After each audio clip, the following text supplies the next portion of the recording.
रास्ता उन्नतीकरण पर शुभ देइछन्ति कविसूर्यनगर विधायक प्रताप चंद्र नायक। गंजाम पुरुषोत्तमपुर ब्लॉक शिकुला ग्राम को गस्त करी समाठारु शिकुला पर्यंत जाइथिबा ग्राम्य उन्नयन रास्तार उन्नतीकरण पर शुभ देइछन्ति।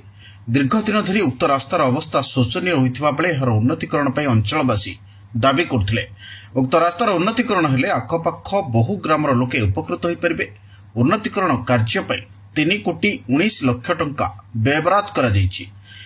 विधि प्रस्तर कार्यक्रम रे अन्यमानक मध्य बीजेपी नेता सीताराम पाणिग्राही, ग्राम्य उन्नयन विभाग कनिष्ठ जंत्री लोकनाथ नायक, बीजेपी विभिन्न मंडल सभापति, बहु जनसाधारण स्थानीय ग्रामवासी उपस्थित रहिथिले। देखंतु ओडिशा सरकार संकल्प नैछन्ति एवं आमे निर्वाचन समय कथा देइथिलु गाँ गहलीर प्रत्येक उन्नतिमूलक काम को आम केमती यथाशीघ्र करूँ एवं लोक को सेवा देवु। से परिप्रेक्षी में आज समाठारु शिकुला पर्यंत जो आरडी रोड अच्छी तार उन्नतीकरण कर आज शुभ दि जाइए। आसंता 6 मास भितर रोड तैयारी हम लोक सेवार लगे।